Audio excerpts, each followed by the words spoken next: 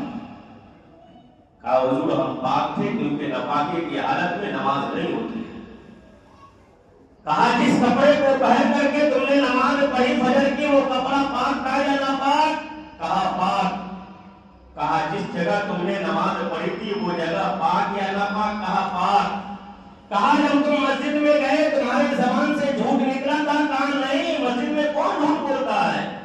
کہا جب تم مسجد میں گئے تھے تو کسی کی چغلی بیان کیے تھے؟ کہا نہیں. کہا جب تم مسجد میں گئے تو کیا دوسرے مسلمان کے حق کو تم نے مارا تھا؟ کہا نہیں. کہا جب تم نماز پڑھنے کے لیے فجر میں گئے تھے تو کسی پہ ظلم کیے تھے مسجد کے اندر؟ کہا نہیں.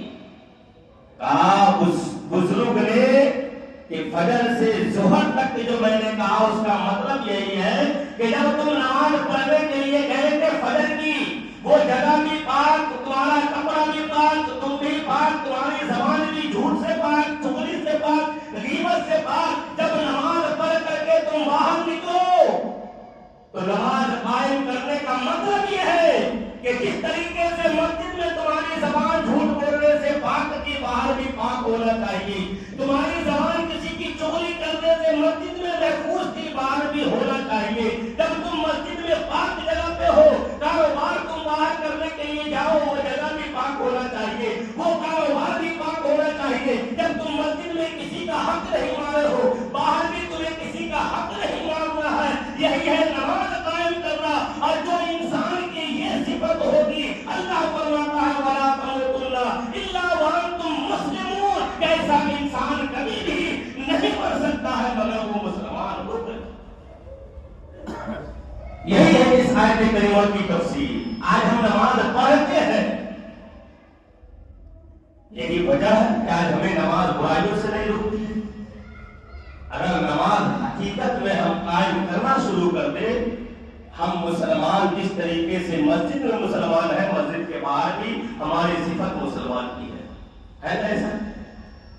ایسا تو نہیں ہے کہ ہم مسجد میں آئے تو مسلمان باہر گئے تو ہمارے سارے حق ختم. نہیں، ہر ایک انسان اللہ کے حقوق کی ادائیگی میں برابر ہے، چاہے وہ نمازی ہو، بے نمازی ہو، حاجی ہو، بغیر حاجی ہو، عالم ہو یا جاہل ہو، حافظ ہو یا کوئی بھی ہو. اللہ کے جو حقوق ہے اس کے ادائیگی میں سب برابر ہے. سب سے برابر کا کل میدان محشر میں سوال ہوگا. ایسا نہیں کہ ہم حاجی ہیں اگر نماز نہیں پڑھے تو ہم ان کا مذاق اڑائے کہ دیکھو حج کر کے آیا نماز نہیں پڑھتا. حج کرنے کا مطلب حج سے پہلے بھی ان کے اوپر نماز فرض تھی، حج کے بعد بھی نماز فرض ہے.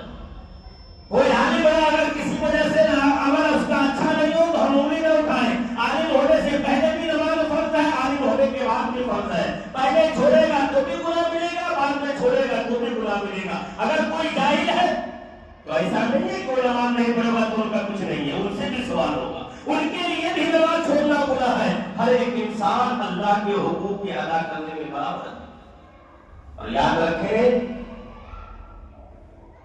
اگر انسان اللہ سے ڈرنا چھوڑ دے، کیا کرتے اللہ سے ڈرنا چھوڑ دے، ہماری صفت جو مسلمان ہونا ہے وہ ختم ہو جائے تو یاد رکھیں اللہ تبارک و تعالیٰ پھر اس قوم کے ظالموں کو مسلط کرتا ہے.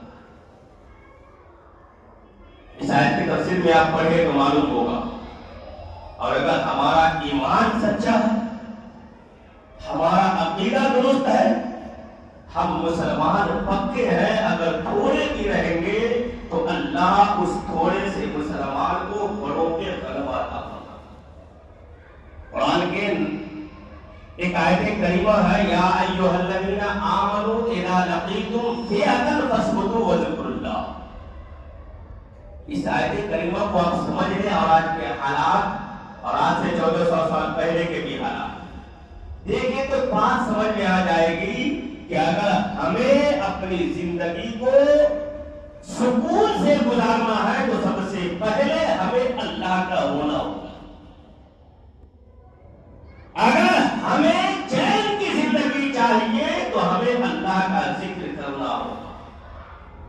قرآن کہتا ہے یا ایھا الذین آمنوا اذا لقیتم فئۃ، کہ اے ایمان والو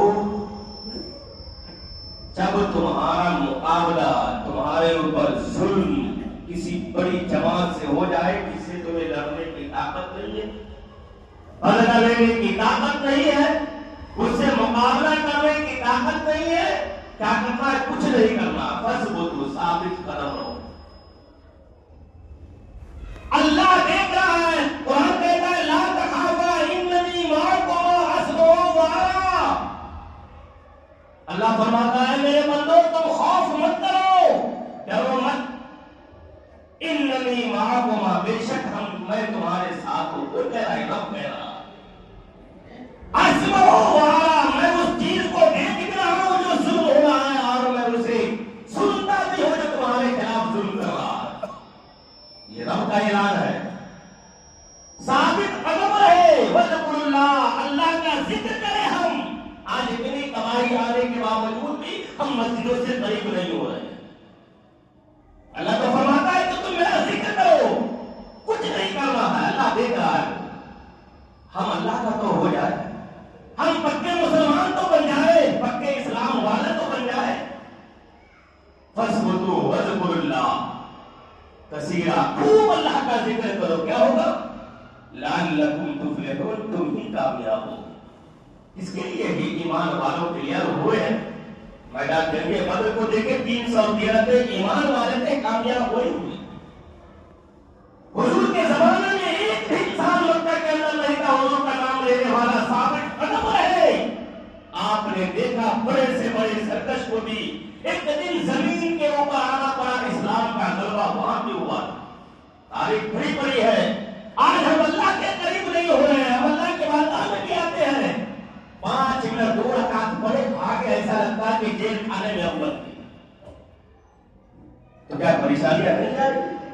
شکایت کرتے ہیں کہ بڑی پریشانی ہے، بڑی تکلیف ہے۔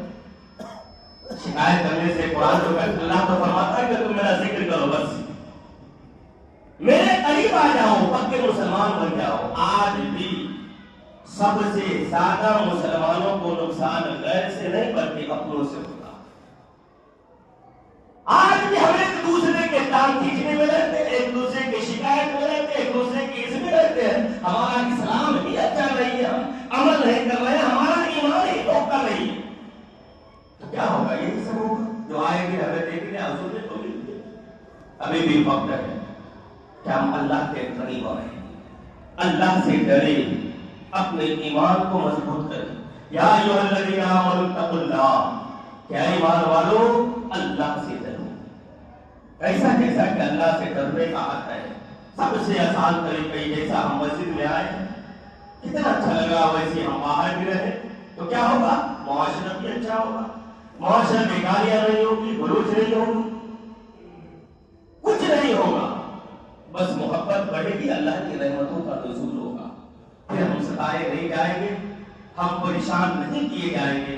شرط یہ ہے کہ ہم ایک دوسرے سے محبت کریں، ایک دوسرے سے جس طریقے سے ہم مسجدوں میں کندھا ملا کر کے کھڑے ہوتے ہیں، باہر بھی ایک دوسرے کے ہمدرد بنے، مددگار بنے، کندھے سے کندھے ملا کر کے رہے، ٹانگ نہ کھینچے، کسی سے حسد نہ کرے، جھلن نہ کرے۔ اللہ اگر ہم پکے مسلمان ہو جائیں گے، ہم یہاں بھی کامیاب رہیں گے اور انشاءاللہ ہماری آخرت بھی اچھی ہوگی۔ اللہ تبارک و تعالی ہم سب کو نیک عمل کرنے کی توفیق عطا فرمائے، آمین۔